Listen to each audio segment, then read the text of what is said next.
आज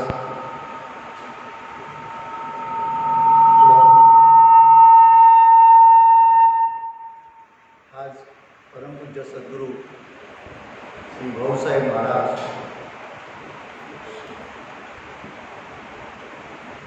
यांचा प्रकट दिन आहे। साधू संत ज्ञानी पुरुष अवतारी संत त्यांना जन्म नाही, मृत्यू नाही। जन्मदिवस म्हणणे इतकंसं योग्य नाही। प्रकट दिन जगाच्या कल्याणा संतांच्या विभूती त्या न्यायाप्रमाणे ते आजच्या दिवशी प्रकट झाले। कारण खरोखरच ते महान संत, त्यांच्या साधनेला तोड नाही आणि त्यांनी जो ज्ञानमार्ग आपल्याला दाखवून दिलेला आहे तो आज संपूर्ण जगाने अंगीकारला आहे, स्वीकारला आहे, अनुकरण करत आहे संपूर्ण जग। म्हणजे तुझ्या आत्मज्ञानावेळेला अन्य कोणी देव ईश्वर नाही असं ठासून सांगणारे निसर्गदत्त महाराज, त्यांचं ज्ञान सिद्धरामेश्वर महाराजांकडून आलं आणि सिद्धरामेश्वर महाराजांकडे ते ज्ञान भाऊसाहेब महाराजांकडे। म्हणून भाऊसाहेब महाराजांनी स्थापन केलेल्या संप्रदायाला स्वरूप संप्रदाय असं म्हणतात, ज्ञान संप्रदाय असं। स्वरूप म्हणजे ज्ञान। स्वरूप म्हटलं की लोकांना असं वाटतं काहीतरी आकाररूप असेल, काहीतरी असेल। स्वरूप म्हणजे ज्ञान। ज्ञान म्हणजे काय? कळणे। कळणे म्हटलं की थोडंसं त्याच्यात कमतरता येते। कळणे, समजणे, उमजणे, परिपूर्णरित्या ते समजणे, वरवरचं नाही। आणि ते समजणे, ज्याला समजते तो वेगळा नाही, ते समजणे हाच तो आहे। तुमच्या जे ज्ञान आहे तेच तुम्ही आहात। त्या ज्ञानाशिवाय दुसरा कोणी देव ईश्वर नाही आहे। ज्याच्यामुळे ते ज्ञान समजते किंवा साधन म्हणून जे आहे ते शरीर, हे पंचमहाभूताचे आहे। एखादं वाद्य बनतं, त्या वाद्यामधून वेगवेगळे सूर येतात, पण ते सूर येण्यासाठी त्या वाद्यामध्ये तशी त्या तंतूंची रचना करावी लागते, स्वरांची रचना करतात, तेव्हा अमुक एक शब्द उमटते। पण शब्द ते तंतू किंवा ते स्वर हे पहिलेच आहे, ते जे पेटी हार्मोनियम आहे साधन आहे नुसतं। तसं चैतन्य या देहामध्ये आहे, म्हणून या देहाला असणे आहे आणि ते चैतन्याचं प्रकटीकरण देहाच्या जे अवयव आहे त्याच्या अनुषंगाने होते। मग त्या देहाच्या असणे सुद्धा त्याच्यामुळे आहे आणि देहाच्या योगी जे जे काही आम्हाला समजते, उमजते, जे जे आम्ही करतो आहे ते सुद्धा त्या परमात्म्यामुळे, ते परमशुद्ध ज्ञान स्वरूप आहे।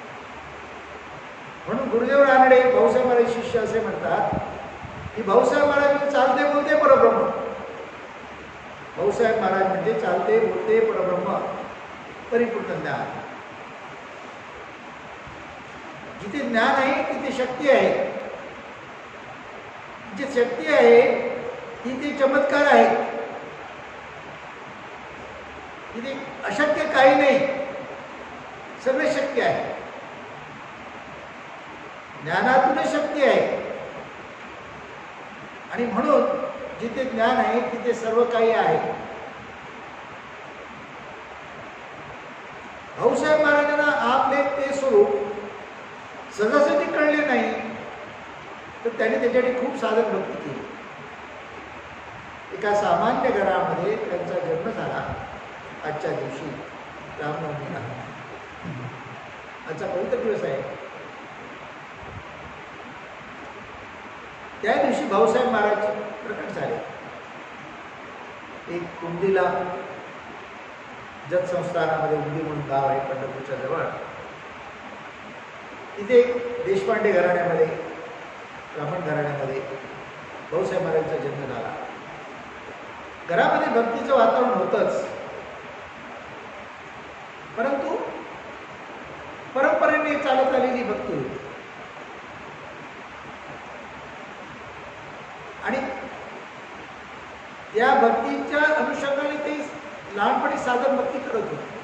त्यांच्या गावामध्ये गणवांचं मंदिर होतं. त्या मंदिरात नित्यनेमाने सोहळं नेसून जायचे आणि योगायोगाने तिथे साधू महाराज, ज्यांना आपण रघुनाथ महाराज म्हणतो, ते साधू ते राहत होते. ते गुरुलिंग जंगम महाराजांचे शिष्य होते. ती ह्या बालकाला रोज पाहायचे, मंदिरात रोज आला की पाहायचे. आणि एक दिवशी स्वतः पुढे सरून त्यांनी त्याला नमस्कार केला. तर भाऊसाहेब महाराज म्हणाले, काका तुम्ही काय मला नमस्कार करता? मी तर लहान बालक आहे, तुला नाही कळणार असं. आईला जाऊन विचारलं. आई म्हणाली, मला काय विचारतोस? त्यांनाच विचार ना. तर ते तर असं म्हणाले, ठीक आहे, वेळ आल्यावर सांगते. हळूहळू परिचय वाढला. मग भाऊसाहेब महाराजांनी त्यांना विनंती केली, एवढं तुमच्यामध्ये नम्रपणा, अभिनेता, ज्ञान कुठून आलं? तर गुरुलिंग जंगम महाराजांकडून आलं. माझे गुरु आहे.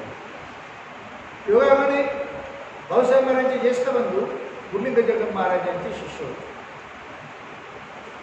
त्यामुळे गुरुलिंग जंगम महाराजांविषयी जास्त काही विचारायला पाहिजे असं त्यांना वाटलं नाही. आणि अवघ्या वयाच्या 14व्या वर्षी त्यांना गुरुलिंग जंगम महाराजांकडे जाण्याचा योग आला. साधुवाच घेऊन गेले. त्यांनी विनंती केली भाऊसाहेब महाराजांनी, तुम्हाला घेऊन चला.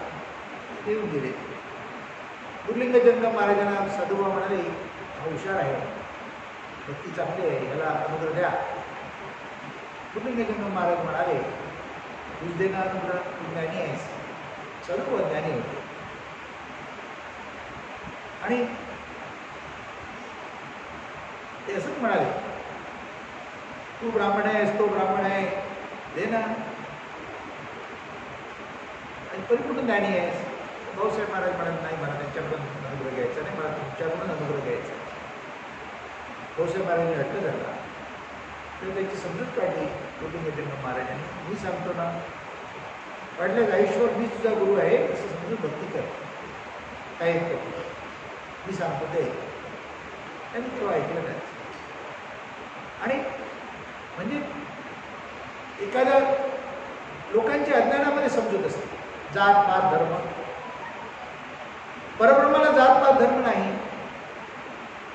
आणि सद्गुरू हा परब्रह्म स्वरूप असतो, म्हणून सद्गुरू ही व्यक्तीला जात पात धर्म नसतो. पण लोक मान्य करायला तयार नसतात.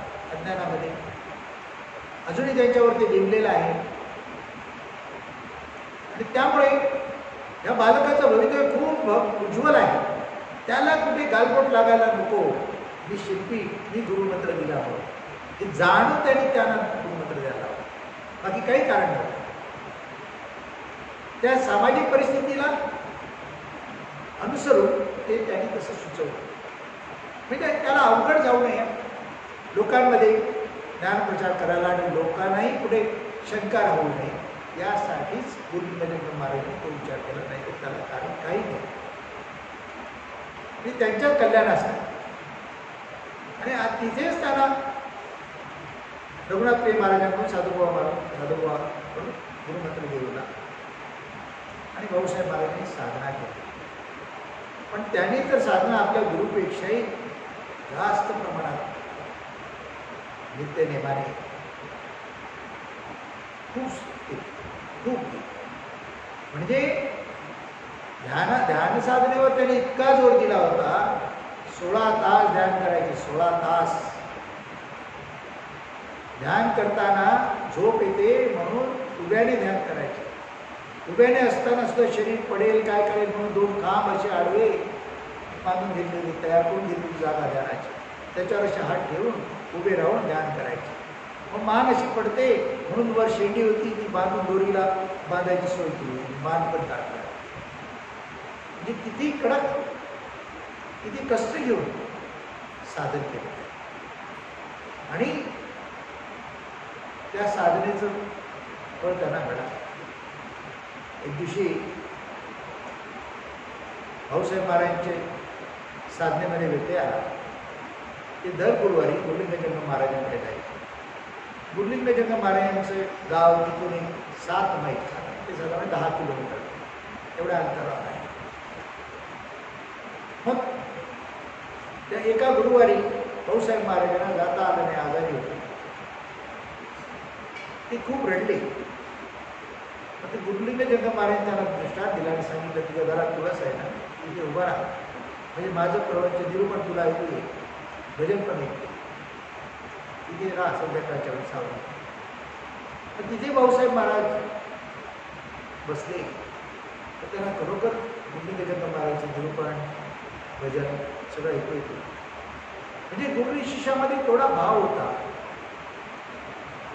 परब्रह्म सर्व शक्तीला कारण आहे, सर्व साधनाला कारण आहे. मी बोलतो, तुमच्यापर्यंत पोहोचते.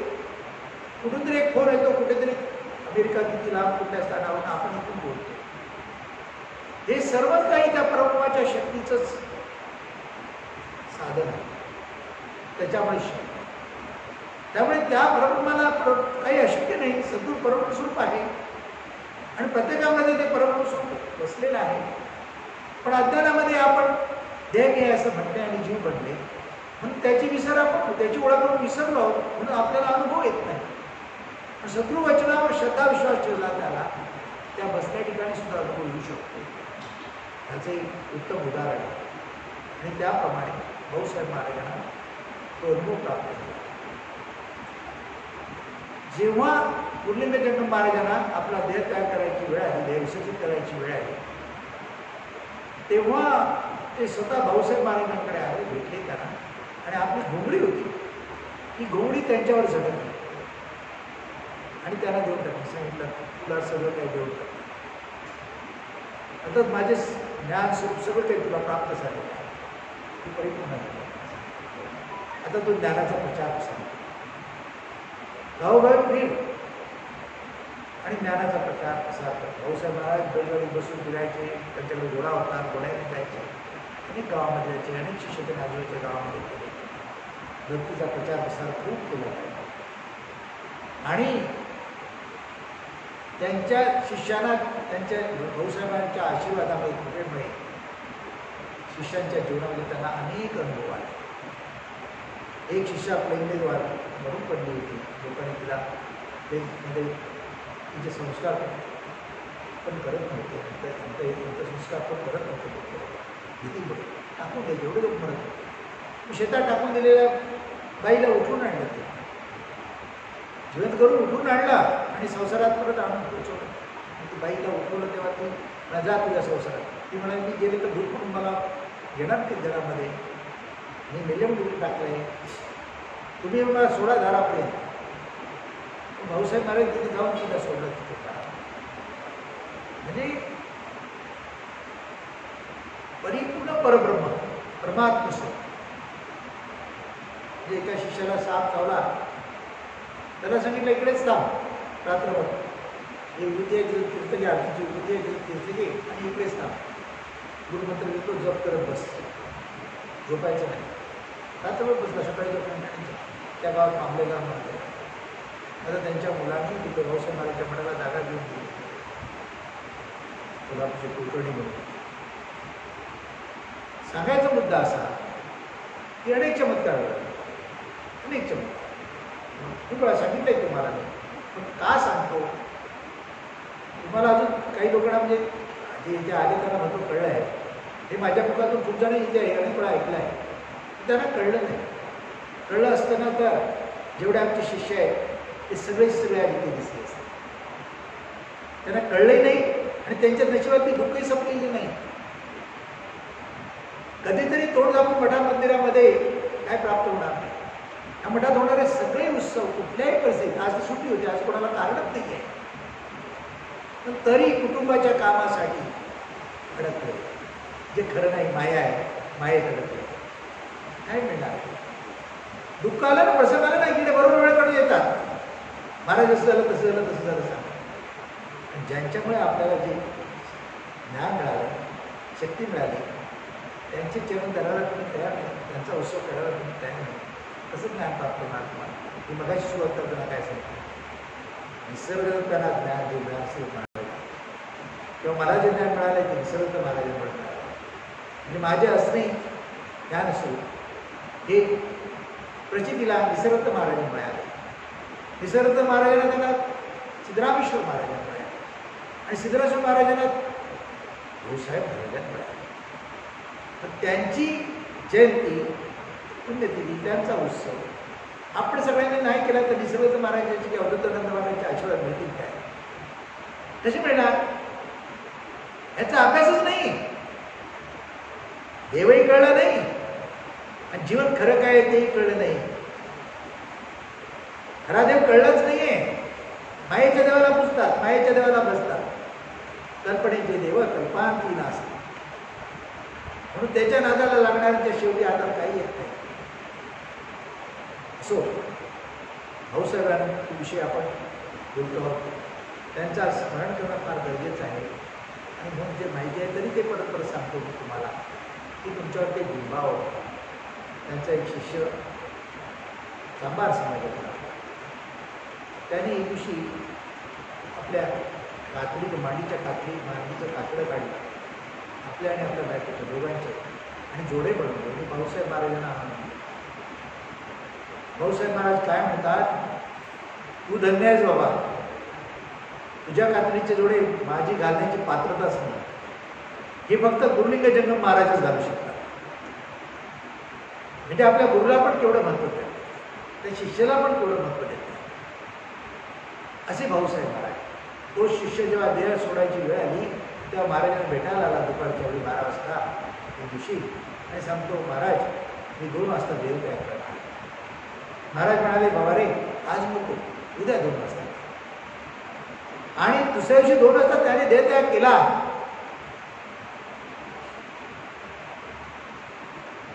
भाऊसाहेब महाराज एवढी साधना करायचे, ती साधना करता करता त्याचा देह असा बारीक झाला. त्याचा एक फोटो आहे त्यावेळेचा. असं म्हणतात काही दिवस ते घराच्या बाहेर राहून साधना केली आणि काही महिने घरी गावी आलेच नाही. आणि सकाळच्या वेळी बायका विहिरीवर पाणी भरत होत्या, त्या अंधारात ते आले असे. त्या बायकांनी त्यांना बघितलं आणि भूत भूत म्हणून पळाल्या बायका. म्हणजे इतकी अवस्था खराब झाली होती. त्यांचा फोटो आहे त्यावेळेचा, तो फोटो आहे, तुम्ही ओळखणार नाही, मध्ये फोटो आहे. म्हणजे इतकी साधना केली आणि त्याचंच फळ आम्हाला मिळते आहे.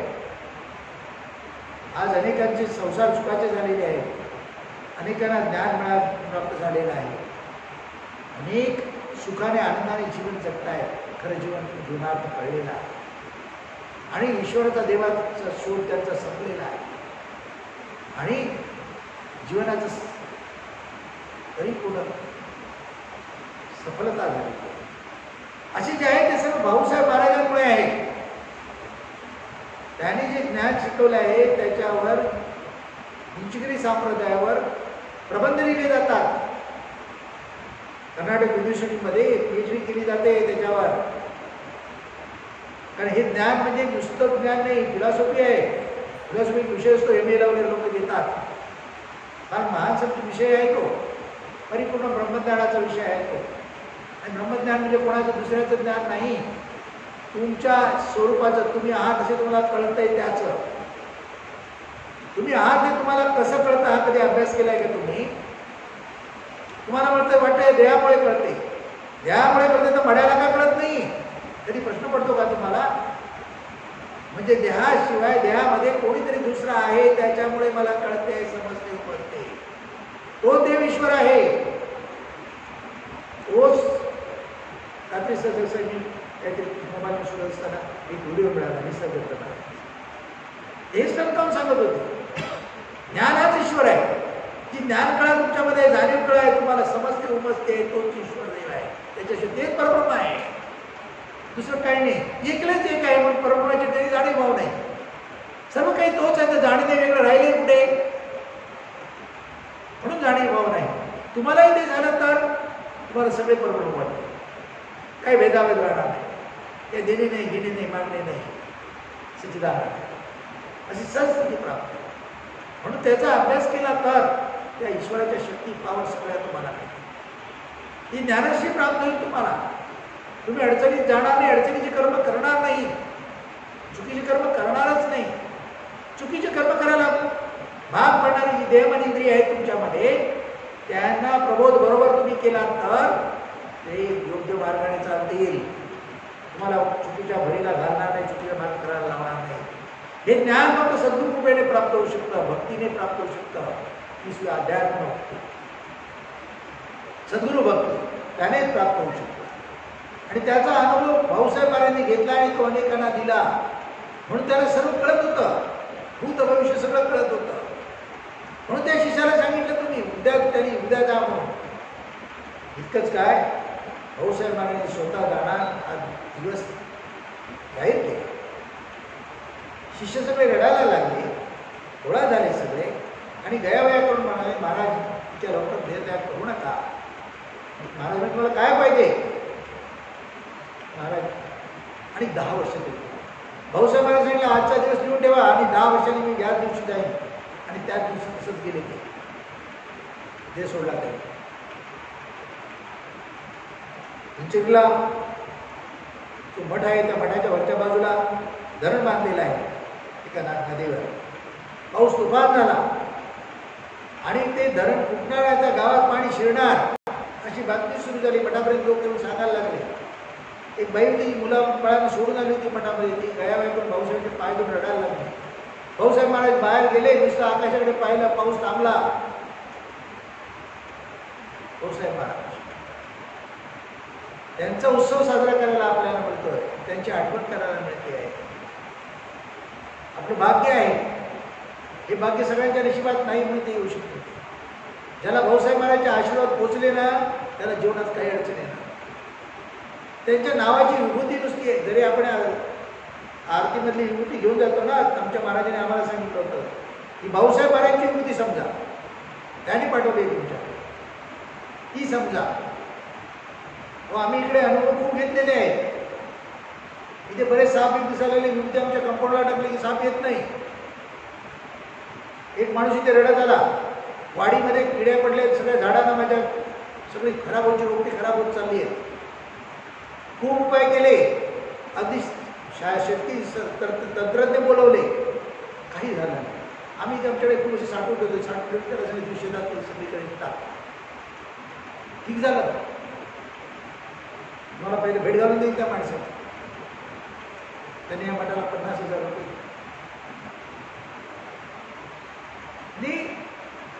अनुभव येतात. तुमची विश्वास पाहिजे, श्रद्धा पाहिजे, भक्ती पाहिजे. पेरल्याशिवाय उगवत नाही.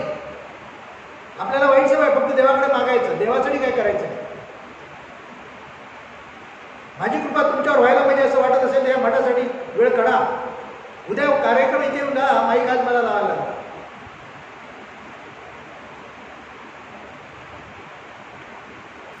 तो आमची काळजी व्हावी, तुम्ही घरात तुमची व्हावी. तुम्हाला कुठेतरी कमी पडतंय जीवनामध्ये, काहीतरी त्रास संपलेले तुमचे, त्याचं कारण आहे भक्तीमध्ये तुम्ही परिपूर्ण 100% देत नाही आहात. जेवढं तुमच्या घरादारावर, तुमच्या प्रपंचावर तुमचं लक्ष आहे, तुमच्या देहावर तुमचं लक्ष आहे, याच्यापेक्षा उलट थोडं जास्त सद्गुरूच्या कार्यावर ठेवा, सद्गुरूच्या मठामध्ये ठेवा. बघा, चांदीच्या ताटात जेव्हा सोन्याच्या बल्बावर झोपाल, खात्रीपूर्वक सांगतो, येऊन या माझ्याकडे. तुम्हाला कळलेलं नाही. भाऊसाहेब महाराज शिकवलं, सिद्धराम स्वामींनी पुढेचा प्रचार केला, निसर्गदत्त महाराजांनी ते कानाकोपऱ्यात पाठवलं आणि त्यांच्याच तालमीमध्ये आम्ही तयार झालो. आणि म्हणून एवढं जीव तोडून तुम्हाला सांगतो, कारण त्याचा अनुभव आम्ही घेतला आहे. एक पुस्तक वाचून नाही आलेलं आहे. त्याने अनुभव घेतला, तो प्रत्यक्ष आम्हाला दिला, आम्ही तो अनुभव घेतला, तुम्हाला सांगतो. आणि चमत्काराच्या गोष्टी आहेत तर सहजासहजी पटणाऱ्या नसल्यामुळे लोकांना विश्वास बसत नाही. पण उगून सुजून सांगून काय आम्हाला मिळणार आहे? आम्हाला मिळवायला इथे दानपेटी नाही ठेवली आहे. रोज ज्या रोज काय ते त्या पेटीत टाकायला असा भरोसा नाही आहे, असा विश्वास नाही आहे. किंवा आल्याने प्रत्येक इथे वहीमध्ये काहीतरी लिहून ठेवलं पाहिजे, पैसे ठेवले पाहिजे, असंही काही नाही आहे. इथे आलेला उपाशी पण जाणार नाही, त्याला खायला प्यायला पण मिळणार आहे, पदरपूर पण करायची गरज. तरी देव सेवा करा म्हणतो तरी लोक तयार होत नाही. काय बोलायचं? का म्हणतात नाही? खरा देव कळणार नाही. मायेच्या मागे मायेने देव खूप निर्माण केले. माया त्यांना पण लढवते, झोपवते. हा, देवांपेक्षाही श्रेष्ठ आहे परब्रह्म, परमात्मा, सद्गुरु. देवाला शक्ती त्याने दिली, देवाला देव पण त्याने दिलेला आहे. तो तुमच्यातच आहे. त्याचा साधारण अभ्यास करायला भाऊसाहेबांना शिकवतात. म्हणून त्यांच्या संप्रदायाला स्वरूप संप्रदाय, ज्ञान संप्रदाय करतात. आणि त्याच्यासाठी काय सांगितलं भाऊसाहेब महाराजांनी? अंगावर वीज पडली तरी ध्यान सोडू नका. घरामध्ये प्रेत झालं तरी आरती करायची सोडू नका. आणि 4 भजनं नित्य नेमाने करा. तुमचा प्रपंच विचार काही मागितलं, काही मागितलं, काही सांगितलं नाही. तुमच्या देहमनावर वाईट संस्कार होतील असं आचरण करू नका, असं खाऊ पिऊ नका, असं अशा ठिकाणी उठू बसू नका. बाकी काय नाही, जेणे तुम्हाला दुःख पडेल. एवढंच अट आहे, बाकी अट काहीच नाही. उलट आपल्याला मुक्त करून सोडलेलं आहे, मुक्त करून सोडलेलं आहे. भाव शुद्ध झाला, वासना निमाली तर परत जन्म मरण नाहीये, मुक्तच आहे. मी आत्मा आहे, भाव तयार झाला, ज्ञान परिपूर्ण होणार. देह मनावर लक्ष ठेवताय, देह इंद्रियांकडे लक्ष ठेवताय, त्यांचे चोचले पुरवताय, तोपर्यंत शुद्ध भाव होत नाही. शुद्ध भाव होत नाही तोपर्यंत मिलावट आहे. तेल आणि पाणी लागलेली ज्योत बरोबर पेटत नाही, पटपट पटपट करत राहते. पण पाणी लागलं नसेल आणि ज्योत बरोबर तेलाची असेल तर बरोबर पेटते. माया पाणी आहे सगळं. ती लोळवते तुम्हाला, खेळवते तुम्हाला, नादी लावते तुम्हाला आणि खड्ड्यात होते. आणि काय म्हणते? भोग तुझ्या कर्माची फळ, भोग तुझ्या कर्माची. हे ओळखा. हे ज्ञान भाऊसाहेब महाराजांनी दिलेलं आपल्याला. आणि देहमनाचा संस्कार पाहिजे, कारण का अनेक जन्म घेतलेले आहेत आणि त्याच्यातून वासनेतून जन्म मिळवती वासना आहे. ही वासना आताची नाही आहे, अनेक जन्माची आहे. तिच्यावर खूप संस्कार करायला लागतात. एक दिवस मठा मंदिरात येऊन काही चालणार नाही, एक दिवशी महाराजांचं निरूपण ऐकून चालणार नाही. जास्तीत जास्त वेळा कसं जाता येईल मला? जास्तीत जास्त काहीतरी कारण निमित्त घडायलाच पाहिजे. मला वारंवार जायला मठात मिळायला पाहिजे असं देवाकडे मागा. तुम्ही कमीत कमी जायला कसं मिळेल हे मागं दिसणार मला वाटतं. कारण इकडे महाराजांनी सांगितलं तुमच्यावर महासंकट कोसळतं, महासंकट कोसळतं. फार वाईट वाटतं, फार वाईट वाटतं. आता काही लोक इकडे आले, लगेच काही मिळाले नाही, यायचे कमी झाले. म्हणून मी परखडपणे बोलतोय, आता येणारे कमी झाले तरी मला ते दुःख नाही. कारण मी जेव्हा मठ चालू केला तर मला तुमची कोणाची ओळख नव्हती. तुम्ही कोण येणाऱ्या अपेक्षेने चालू केलं नाही. त्यांनी आणलं, त्यांनी करून घेतलेलं आहे, ते चालवतील. तुम्ही गेला दुसरा येईल. त्यांचं काय अडणार नाही, माझं अडणार नाही. काय अडणार तुमचंच. गेले ते गेले, मायेचे भक्त झाले, बसले. त्यांचं काय झालं मी बघतोय. त्यांनाच कळत नाही ते का होते, त्यांनाच कळत नाही. म्हणून अज्ञानात वागू नका, अज्ञानात वागू नका.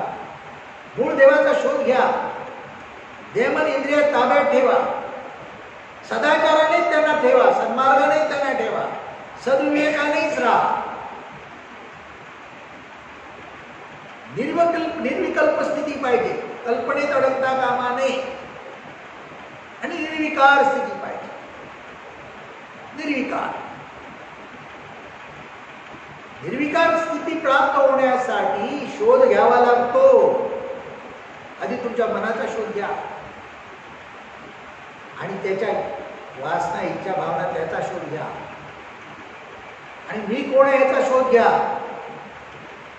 मग तुम्हाला आपोआप संस्कार होतील आणि सन्मार्ग मिळेल, सद्गती मिळेल आणि जीवन सुखाचं, सौख्याचं, आनंदाचं, समृद्धीचं होईल.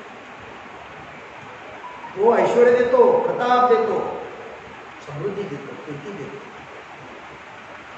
बाकी तुमच्या हिमतीवर, तुमच्या डिग्री पदवीवर तुम्ही कीर्ती मिळवली ती काही क्षणाची असते, काही काळाची असते. तुम्ही तुमचा देह गेला त्याच्यावर निघून जातो, पुन्हा जन्माला तुम्हाला घाला. ही कीर्ती तुम्हाला शाश्वत सुख आनंद देते. म्हणून सद्गुरु भक्ती सोडू नका. भाऊसाहेब महाराजांच्या संप्रदायाची परंपरा आपल्याला लाभली हे आपलं महत्भाग्य आहे, महत्भाग्य आहे. तेवढे संप्रदाय आपण ऐकतो, गुरु असतो काय तेवढाच जनसमुदाय जमा करतो.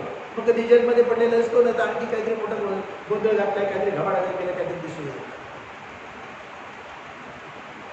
एक माझ्या ओळखीचे ग्रस्त होते, अगदी जवळचे. आम्ही भक्ती करतो पण आमच्या भक्ती सामील व्हायला तयार नाही. आमचा गुरु आहे, आम्ही सद्गुरू केला, आमचा गुरु सांगताय, नेमाने जात आहे गुरुकडे. गुरु थोडा प्रसिद्ध आहे, अनेक लोक जात आहेत. दसऱ्याला दर दसऱ्याला गुरु काय करतो, एक डबी देतो आणि सांगतो उघडू नको, हा सगळ्या शिष्यांना देतो, चांदीची डबी सगळ्यांना देतो, उघडू ठेव, सांभाळून ठेव. हे पण कुटुंब विचारा आणून डब्या सांभाळून ठेवतात. मोठी पेटी भरली डब्याने. एक दिवस वाईट आले, खूप वाईट, घरदार जायची पाळी. आता काय शिल्लक आहे ते डबी तरी उद्या महाराजांनी काय केलं. आज तुळशी होते, तुळशी होते. असे गुरु खूप आहेत जगामध्ये. असं उचलून देणारा गुरु तुमचं कल्याण नाही करत, तुम्हाला ज्ञान संपन्न करणारा गुरु तुमचं कल्याण करतो. ते ज्ञान तुमचं कोणी चोरून ठेवू शकत नाही. ते तुम्हाला वाईट कर्माच्या भरीला टाकू शकत नाही, जेणेकरून तुम्हाला दुःख भोगायला लागेल. ते तुम्हाला सन्मार्गच दाखवेल. तुमच्या वाणीमध्ये जी ताकद येईल, ही तुमचा शब्द खाली पडणार नाही. तुमच्या शब्दाचा लोकांना इतका अनुभव येईल, लोक तुमच्या सेवेला लागतील. अनुभव घेऊन बघा, अनुभव घेऊन बघा. असे गुरु मिळणे कठीण आहे म्हणून सांगितले. हे आपल्या जे गुरु परंपरांमध्ये जे सद्गुरू झालेले आहेत, त्या सद्गुरूचे ज्ञान दिलेलं आहे, त्यामुळे अनेकांचं कल्याण झालेलं आहे, अनेकांचे संसार चांगले झालेले आहे. मी इकडे या भागात नवीन आलो, कोणाला निसर्ग महाराजांचं नाव माहीत नाही, भाऊसाहेब महाराजांचं नाव माहीत नाही, सिद्धरामेश्वर महाराजांचं नाव माहीत नाही, भक्ती कळत नाही. इथे तुम्हाला काही लोक नवीन आहेत, आमच्याकडे त्यांना गर्दी दिसत नाही. पण आमचे संप्रदाय तिथे ठिकाणी जाऊन बघा, आज जिंचिगिरीला जाऊन बघा, त्या काळसे स्वामीच्या एखादा कार्यक्रम असेल जाऊन बघा, लाखो लोक असतात. ज्यांच्यामुळे ते लाखो लोक येत आहेत ना, त्यांनी अनुग्रह सिद्धरामेश्वर महाराजांकडून घेतलेला होता. त्यांचे लाखो शिष्य आहेत. म्हणजे सिद्धरामेश्वर महाराजांमध्ये एवढी ताकद, एवढं ज्ञान कोणामुळे? तर भाऊसाहेब महाराजांमुळे मिळालं. पण भाऊसाहेब महाराजांचाही जय जयकार त्यांना करावा लागतो. त्यांना तेवढंच एक मान सन्मान देतात, भक्ती करतात. मंदिराला जाऊन बघा. म्हणजे सांगायचा मुद्दा काय आहे की जे येत नाही त्यांच्या निश्वार आपण सोडू, पण आपण जे आलेले असले आहात त्यांना तुम्हाला निश्चितच भाऊसाहेबांचे आशीर्वाद प्राप्त होतील. भक्ती सोडू नका आणि भाऊसाहेब महाराजांनी ज्ञान दिलेलं आहे ते सोडू नका. जसं त्यांनी सांगितले की माझी 4 भजनं नित्यनेमाने म्हणेल, त्याचा प्रपंच मी चालवेल, याची रोकडी पैकी आम्ही घेतलेली आहे, तुम्ही घ्या. आजच्या दिवशी त्यांचं पवित्र स्मरण करताना पण सत्यशावण राजा